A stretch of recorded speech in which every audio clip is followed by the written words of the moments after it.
Hello， 大家好，我叫于翔宇。我是去年刚刚大学毕业的，我这个大学专业学的是哲学。大家一般听到那个反应就是哇，那就是有文化没工作。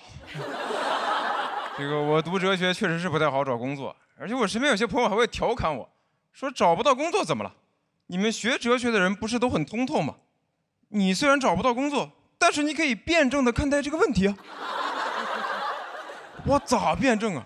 说实话，我真的一点都不通透，因为我学完哲学吧，跟大家学任何专业一样，还是要出来找工作打工的。我发现现实生活跟我学的不一样的时候，我只会更加矛盾。我那时候找工作的时候，我上午还在上课，我学那个《资本论》，什么资本会无情的压榨你，剥削你的剩余价值，资本来到世间，从头到脚都流着血跟肮脏的东西。我下午去面试的时候往那儿一坐，我可以加班。什么亚里士多德呀，多劳才能多得。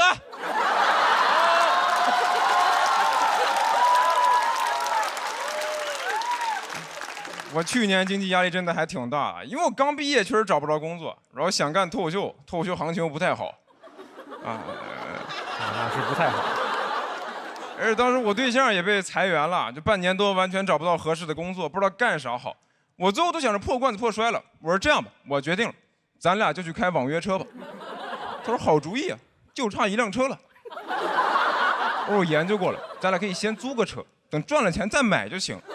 他说先租车再买车，你没看过《骆驼祥子》吗？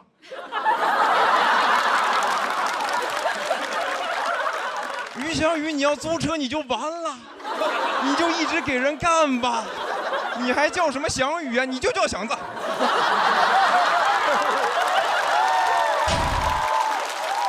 我这个人我真的很矛盾，因为我上学的时候导师跟我们说，这个咱们学哲学啊，不是为了赚钱买房买车，是为了追求纯粹的精神世界。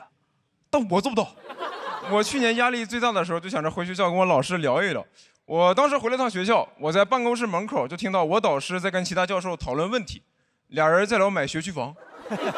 我当时整个人崩溃了，那就是压倒骆驼祥子的最后一根稻草。我老师，你也这么现实的吗？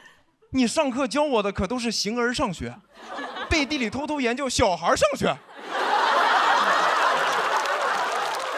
我崩完之后发现，其实我就是很羡慕我老师，他有这个物质基础。你很多伟大的哲学家也是这样，你像什么叔本华，悲观主义哲学的代表，但他自己是个富二代。叔本华的生平是这么写的：自幼喜好哲学，11岁学习宗教学，15岁研读伏尔泰和卢梭，19岁研读古希腊哲学，21岁继承父亲遗产。我课程表上没有这门课。我21岁还在那看什么是自由，什么积极自由、消极自由。叔本华啪给我一巴掌，财务自由才是真正的自由。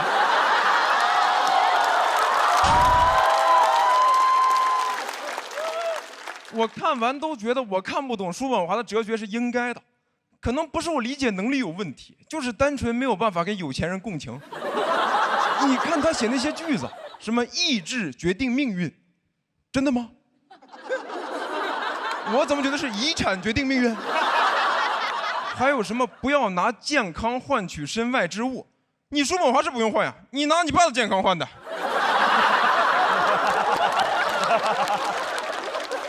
还有那句最经典的，人要抑制自己的欲望，因为人的欲望无法满足就会痛苦，满足了就会无聊。我想无聊，太想过无聊的生活了。我虽然现在是靠搞笑有趣吃饭，但你问我的梦想是什么？我想做一个无聊的人。有趣有什么用呀？你在我们这个行业，有趣的灵魂千篇一律，无聊的人生才是万里挑一呀。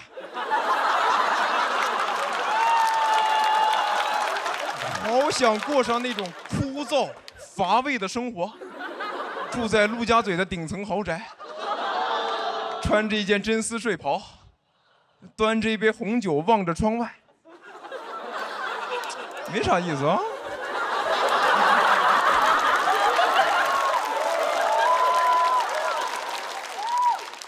我现在通透了，我觉得最基础的哲学问题我已经想通了，什么我是谁，从哪里来，要到哪里去？我是祥子，我从那里来，想到那里去。掌声谢谢猫叫于翔宇。Hello， 大家好，我是于翔宇。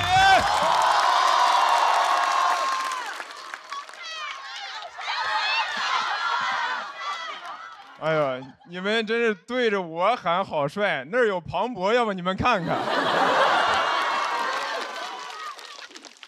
录节目确实变化挺多，能感受到大家很热情。然后我去年为了录节目，然后还搬来了上海住，然后就会经常被问说你是哪里人，我每次都很难回答，因为我这个身世很复杂。就是我爷爷奶奶好像是江苏的，我姥姥姥爷是河南人，然后他们是逃难去的东北。我小时候在黑龙江长大的，上初中我爸妈又带我去珠海上学，但因为珠海房价很贵，我们就住在隔壁中山。我自己上大学去广州待了7、8年，现在在上海工作生活。我脱口秀俱乐部签在杭州。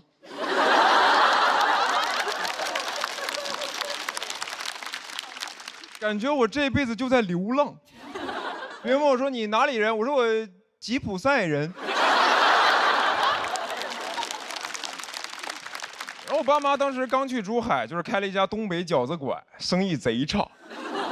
因为他们为了省钱，开在了一个偏僻的巷子里面，完全没人。我妈说没事儿，这附近有一家中学，等开学了肯定很多学生来吃。但没有学生来我家吃饭，都在我家门口玩闹。这又不是春晚小品，闹着闹着，哎，饺子，别闹了，咱们帮阿姨包饺子。然后我上大学之后就去了广州，然后毕业之后住广州那种城中村，那种城中村的房子就是楼间距很密啊，24小时见不到太阳。你在亚热带可以感受到极夜。一个东亚家庭北欧风。就这房子中介还能吹呢，说这屋啊，以前人科住过。眼前虽然黑，但前途一片光明。推门进去那是个群租房，我说这怎么人科走了，里面还有5条人呀？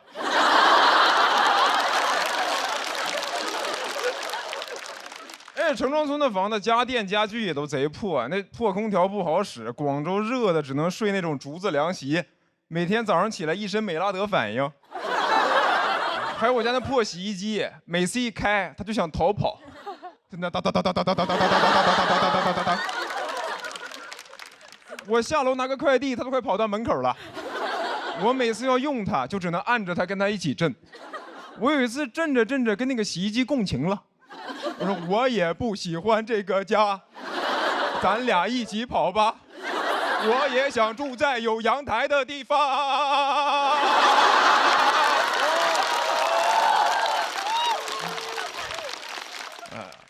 然后，而且你租房，你就算住得好，也没有什么安全感。我之前有个房子，应该住了2年多，然后我房东是一个河北大哥，他突然跟我说，他要把这个房子卖了，要回石家庄养老。我说那我咋办？他说那你要买吗？我说那我能小刀你一下吗？那段时间临时找房就贼难受，也没啥办法，每天发泄情绪。只能靠听那种很燥的摇滚乐，杀死那个石家庄人。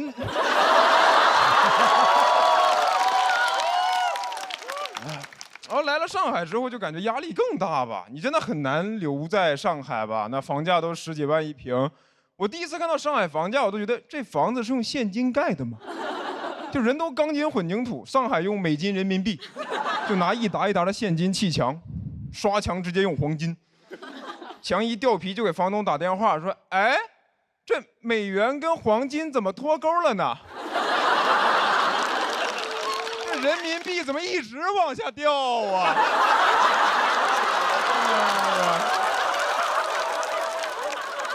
有点疯啊，就是。我有朋友劝我说：“你年纪轻轻不要想那么多，你就努力挣钱，买房落户，成为一个新上海人。”我说：“哎。”我奋斗的最高目标居然是消灭自己的身份，杀死那个黑龙江人。我觉得你哪怕是移民的美籍华人都还是个华人，你落户上海新上海人，我都宁可你叫我户籍黑人。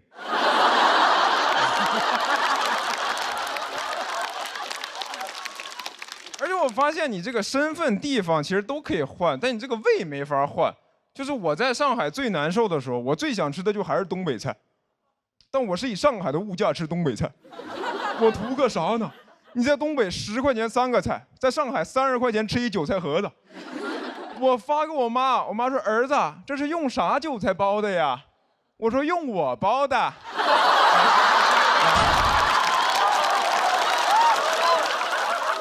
新上海韭菜。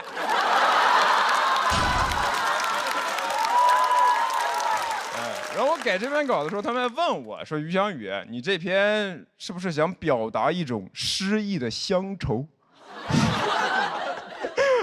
我说：“啥乡愁呀？我要愁的事儿多了去了。你说户口、搬家、预制菜，哇，乡愁是一种非常奢侈的情感。我现在看什么举头望明月，低头思故乡。我说李白，你有阳台？”你这个新长安人，谢谢你们，于翔宇。Hello， 大家好，于翔宇。哎，感谢各位，又一年了。哎呀，你们还记得我去年的这个人设是干净的应届生吗？其实我早都脏了，我也偷偷工作过。我之前是干过2年补习老师。然后本来大家觉得老师是一个高尚的职业，就你为人师表、德高望重。但我们是那种机构老师，你除了要上课，还要自己卖课。谁能德高望重的干销售？我孔子站在路边发传单，子曰：“《论语春秋》了解一下。”学过了，温故而知新。哎，别走，最近搞活动，3人行必有免单。我们甚至真的入职培训就教你怎么把课卖出去，怎么让家长掏钱。我觉得这可能就是为什么后来很多补习老师可以转型为非常优秀的主播。这玩意儿我们都练过，就开家长会的时候像直播一样制造那种紧张感，说家长们，这课再不学，孩子马上就跟不上了。3、2、1，跟不上了。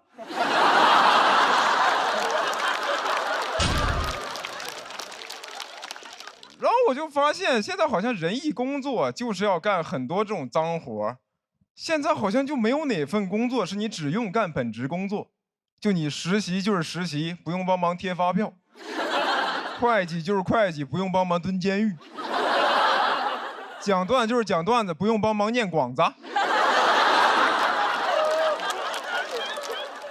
现在好像就都是一个人，就是一支队伍。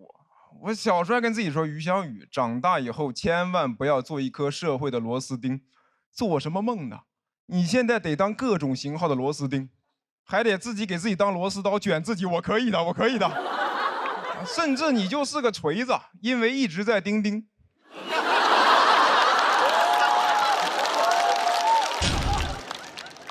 然后我不知道你们有没有遇到过那种，就是你在工作的时候有一个特别离谱的安排，然后就会你刚一不高兴，就会有人跟你说，你工作的时候不要有情绪，有情绪是不专业的表现。我说人怎么可能做到完全没有情绪？我唯一见过在工作中没有情绪的人就只有杀手。但你把杀手逼疯了，他也有情绪吧？你试一下，晚上11点突然跟杀手说，你用这1颗子弹把这67个人杀完给我 ，DDL 今晚。杀手说：“那我杀你1个就可以了。今晚是你的 deadline。Sorry bro, I'm a pro。”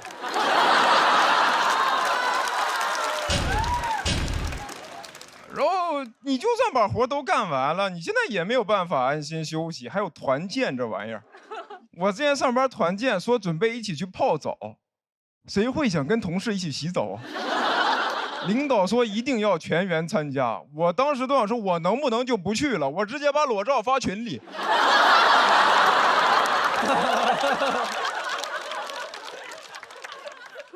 然后去应酬也很烦，我酒量又不太行。有一次我就说这个王总，那我以茶代酒，感谢您。他说等会儿，你先换成酒，你再说话。就是我也不是不想喝。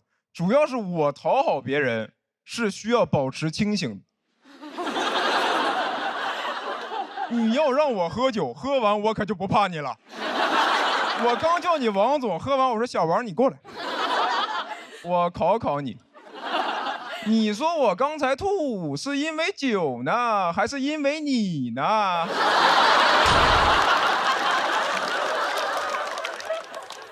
而且大家都说这个喝酒是一种服从性测试，但现在很多人也没有那么怕酒精，不是更怕碳水吗？怎么没有人在饭局上劝饭呢？说你这炒面不吃，是不是不给我面子？大家都端着一碗米饭打圈儿。我说领导，这碗白的我干了，您随意。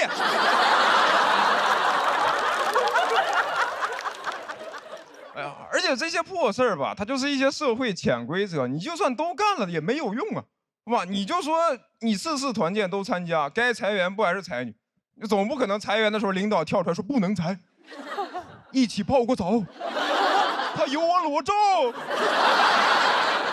所以我就觉得咱就别整那些虚的，你也别说什么应酬是工作的一部分，如果是，咱们喝之前就签合同，明码标价。红的300，白的500，那我能把你喝到破产，我把你从老板喝成老赖，我把你公司喝到我名下。别人问我你财富自由的秘诀是什么，我说都在酒里了。然后我也有那些工作了很多年的朋友，我每次跟他们聊这些事儿，他们就会跟我说啊，于翔宇，你就是刚步入社会，社会化程度比较低。需要进行一些社会化训练。我一搜，社会化训练最早是用在狗身上。这是要让我干嘛？学会握手、狂舔、绝育。那以后谁再问我说你怎么不要孩子？我说我社会化做的比较好。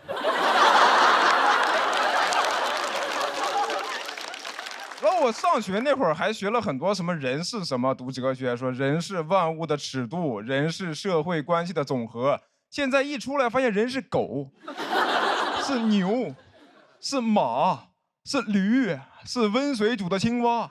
那什么人是万物的尺度？人是动物的总和。以后再玩动物园里有什么？我说有我。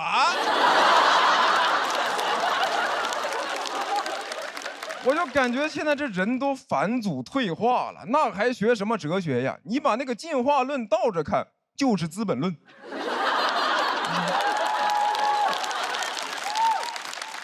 这一个人好不容易成人了，一进社会，哎，王总您好，拜托了，拜托了，我干了，我干了。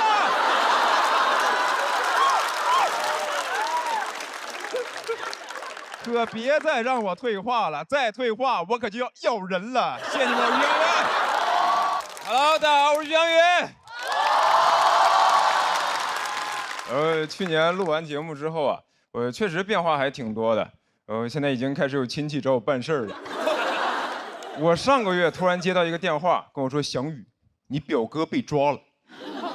我一问，说是因为我哥开店不小心收了一笔诈骗的赃款，要配合调查。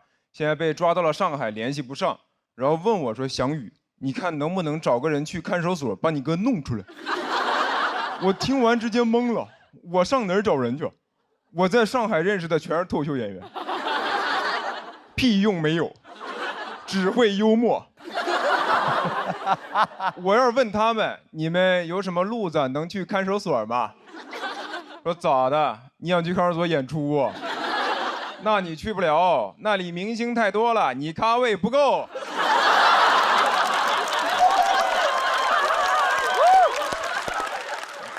我实在不知道咋办，我就寻思帮我哥找个律师，但你也不知道上哪儿找，就打开了大众点评。哎，大众点评真的有很多律所，但那些好评你也不敢信，就跟饭店一样，很多好评一看就是刷的，说这家律所位置好找，不用排队。判的死刑立即就执行了，而且选择一多吧，你就会想找一个最划算的。我最后给我哥精挑细选了一家4.7分的律师事务所，团了一个3块9的刑事辩护套餐。现在想想真的荒谬，穷病乱投医呀！3块9的刑事辩护律师能干嘛呀？法官说无期，律师说行。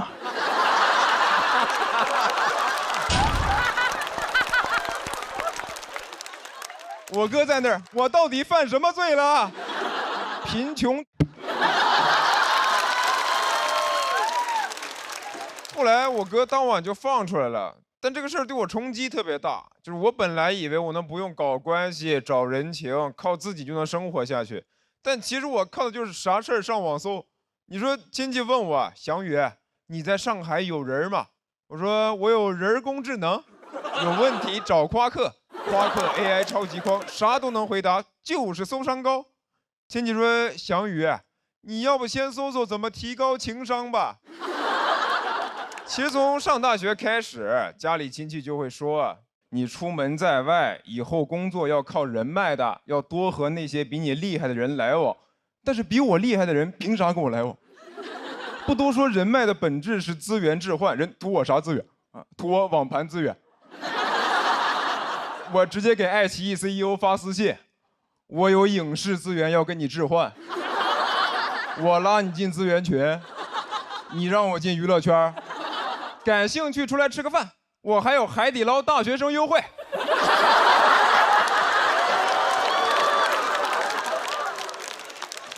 哎，但是我现在能意识到吧，有些事儿你只靠自己确实很难办。我去年刚来上海的时候看过一次病，就我脚这里烫伤一块，然后一直化脓不好。你上网查贼吓人，是会发烂、发臭，然后截肢。但是有烫伤科的医院呢又特别少，我一看号至少要等1个礼拜，我说那不用看了，直接截肢吧。喜剧之王单脚记。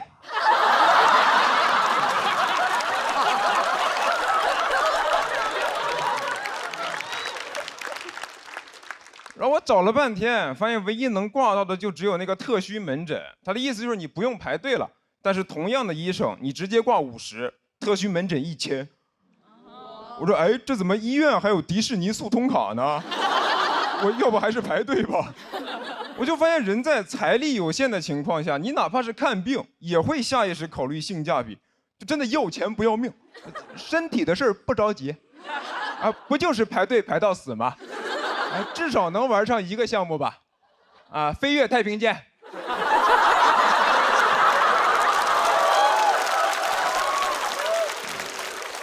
然后我就问我上海的朋友说怎么看病能更方便一点，他们就跟我说那就找人呗，啊，我不用排队，我哥是肿瘤医生。我说那你天天得肿瘤啊？他说不是，我哥会带我去其他科室再找人，那医院也是小社会，能关照的地方肯定会优先亲友嘛。为啥是亲友优先呀？不应该是 IC 优先吗？以前也没人教我这些呀，我只知道学医救不了中国人，不知道学医能救自己人呢。难道医学生宣誓仪式的时候问咱们为什么献身医学？为家人谋福利。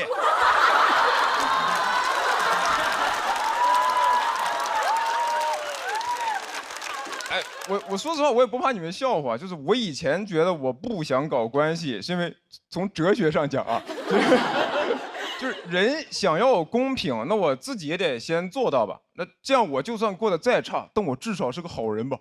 但我现在觉得这不就是精神胜利法吗？就啥都没有，但是贼有态度。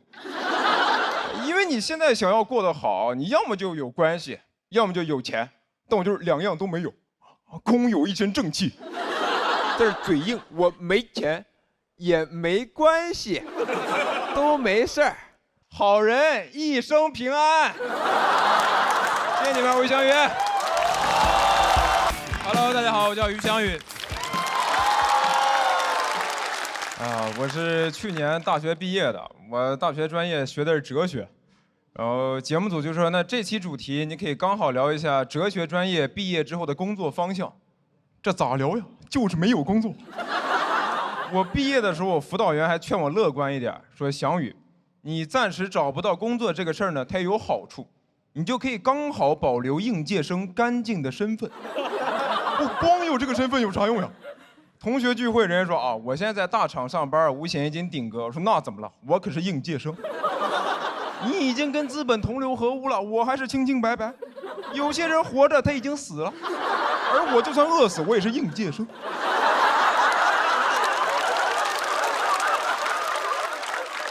志铭上就写于翔宇，他的一生是应届的一生，没给资本出过1分力。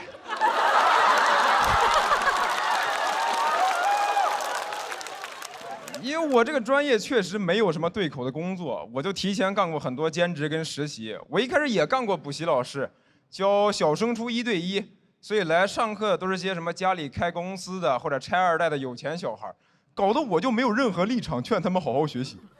小时候我老师跟我说的是咱好好学习，考好大学，找好工作，过好的生活。但这帮小孩他已经有好的生活了，搞得我每次骂他们我都很心虚。我说你现在不好好学习，那长大以后可就只能出国留学了。你难道希望跟你同学一样，就当一辈子普普通通的房东吗？我求求你了，你就当是为了我学，你让老师挣2个钱儿吧。老师不花，都给你攒着，以后租你们家房子。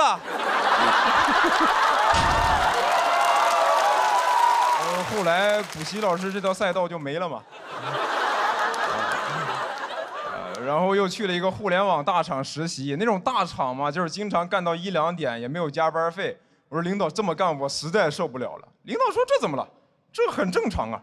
翔宇，你学哲学的呀，存在即合理啊。当时给我哲学世界干崩塌了。我学这么多年，从来没有想到过一件事的存在，它都不合法，但就合理啊。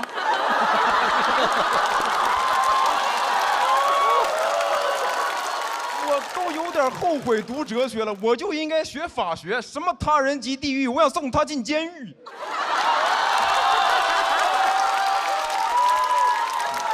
哎呀，但是我也就是嘴上说说啊，就是完全没活干的时候又会着急上火，还好有京东念慈庵鸡热清帮我降火，6大天然草本成分，像应届生一样干净。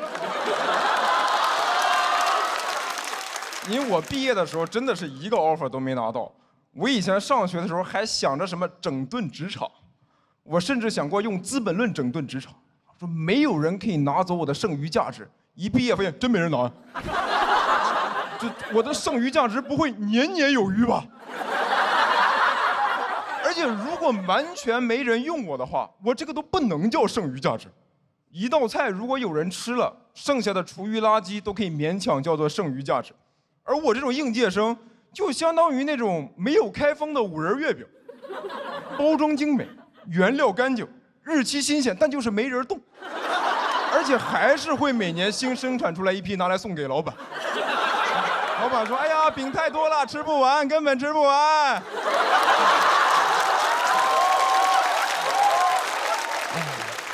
现在真的是想卖点力气都难。我不知道你们看到没有，今年还有很多公司直接撕应届生 offer， 就是春招秋招给应届生发了 offer， 临入职了毁约，说这个岗位没有了，你去找别的活吧。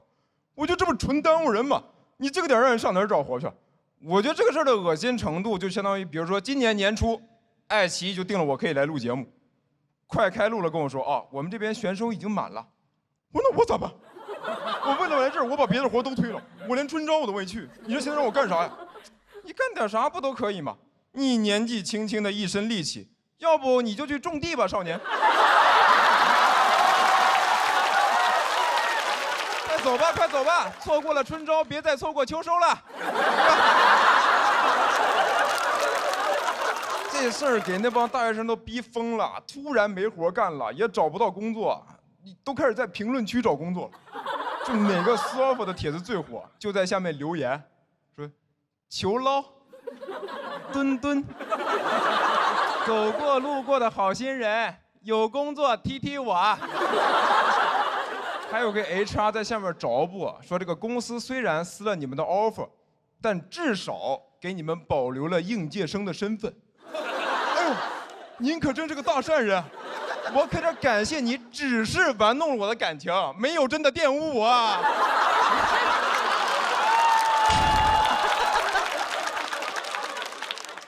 这公司不要脸的地方就是裁员撕 offer， 只要给了点赔偿金就都合法，但你还是会本能的觉得不合理。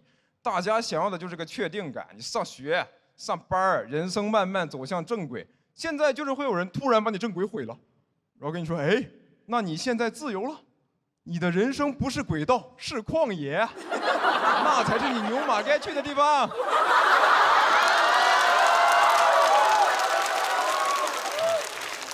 我就看着那帮同学蹲在那儿找工作呀，我都想说，要不实在不行就都来干脱口秀吧。我们这边今年2家大厂都在扩招。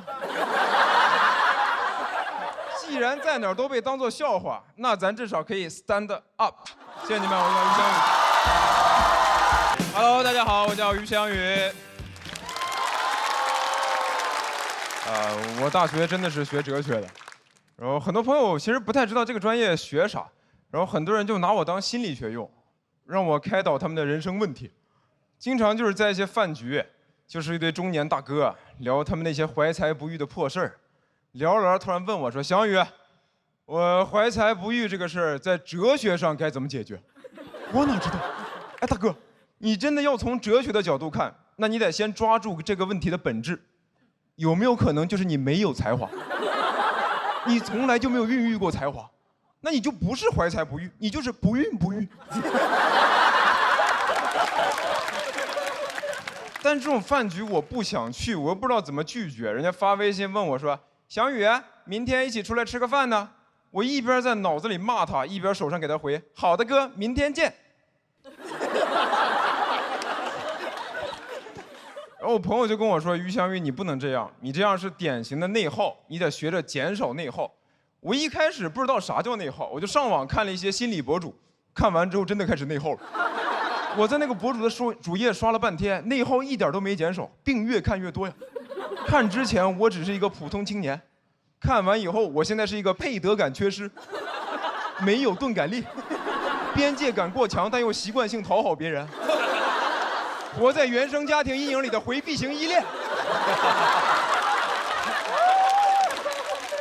之所以说的这么详细，是因为我有完美主义。这个段子但凡有一个人不笑，我就会立马开始怪罪自己，因为我还是个高敏感人。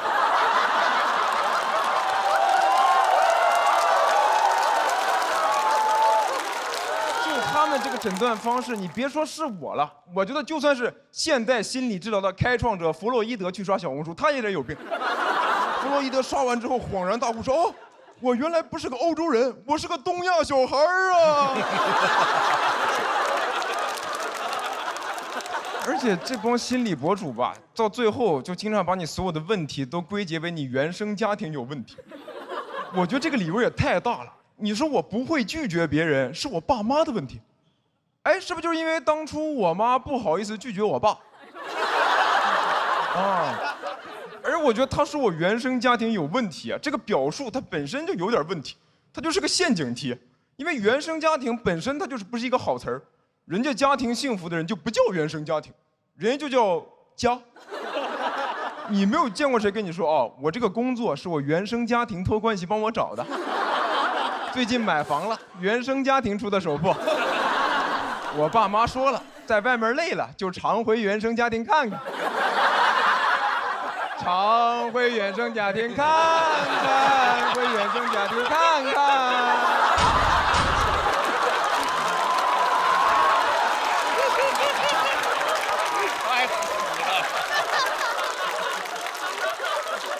我知道我唱的不好听啊，但我爸妈声音也不好听，这就是我的家庭原声。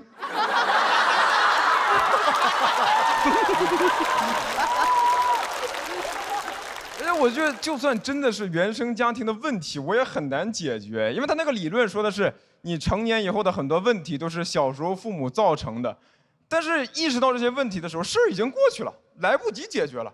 小孩身处其中的时候是不知道哪里有问题的，没有哪个小孩能做到一边被打，一边理性分析，一巴掌打过来啊，我原生家庭有问题啊！所以我现在就算看完这些心理学知识之后，我也完全解决不了我自己的问题。我唯一能用到的地方就是我能看出谁有问题。所以我现在在高铁上看到那种小孩在跑来跑去、大吵大闹、外放视频，父母在旁边玩手机，完全不管他那种小孩，我都不会讨厌他，我只会觉得孩子，你这辈子完了，你原生家庭有问题，跑吧，跑向你不幸的一生。别看你现在这么活泼，长大会抑郁的，还有心思看汪汪队立大功呢。抓紧看蛤蟆先生去看心理医生吧。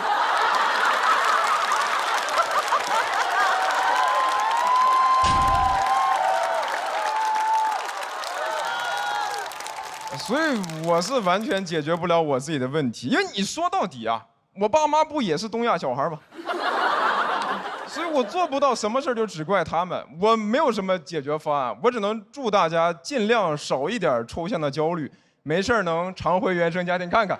谢谢你们，我叫于翔宇。Hello， 大家好，我叫于翔宇。我是今年也是为了录节目就直接搬来上海，但感觉还没挣钱呢就开始花钱了。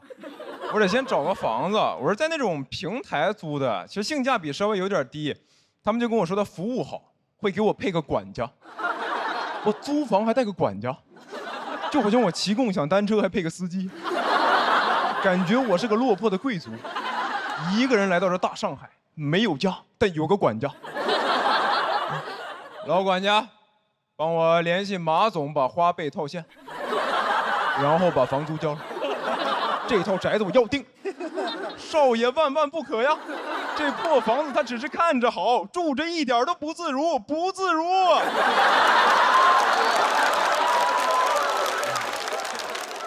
我发现现在这些花钱的地方就很爱给你用一些很高端的词儿，显得我过得多好似的。你像支付宝也是，现在都不把你的钱叫钱，叫资产。叫你财富管理，我看着我的总资产3块7毛6，说完了，被几家电商巨头联合做空了。还好我还有不动产，我还有一片森林和一座庄园。哎呀，支付宝就天天劝我保护地球，我还为衣食住行操心呢，我哪有那个能力？你让我保护地球，不就相当于让蚂蚁保护森林？支付宝为了让你多用它，就把这个话说得太好听了，说你的日常生活都可以收集绿色能量，改善环境。不是，我也没有那么高尚吧，我只是为了省钱被迫过得很环保。那我天天出门不打车，我挤地铁、骑自行车，就是为了以一己之力对抗全球变暖。每次累得要死的，哎，又为地球贡献1小时，真是能量满满的一天呐。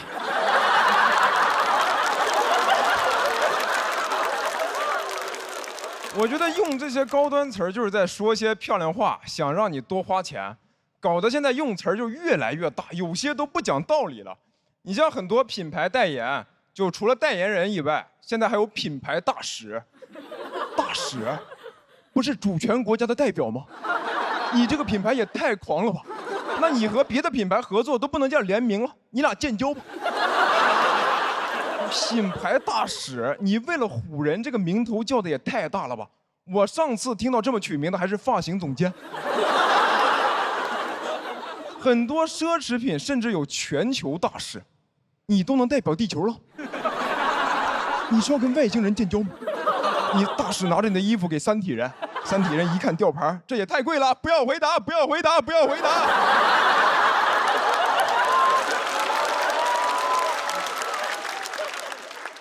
我觉得代言奢侈品还算好的，更夸张的是，现在很多明星都开始代言生活用品了。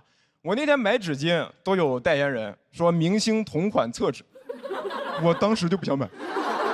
我觉得你明星代言赚的钱肯定都是溢价到这个产品上，让普通消费者来承担。我觉得你代言奢侈品可以，我也买不起。你代言厕纸，我是真的会买厕纸。你动到我的蛋糕了。你别哪天出了事儿，就拿我擦屁股的钱给自己擦屁股。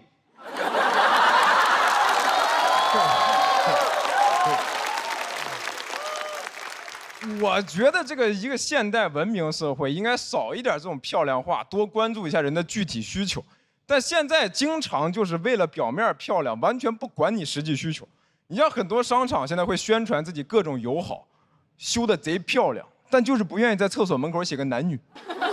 非要用个非常抽象的符号，男厕所就这样，女厕所这样，有时候乍一看都分不清。你哪怕画的真实一点呢，男厕所你就画一个小人在那偷偷抽烟，女厕所你就画一个普通的小人，后面排着67个小人。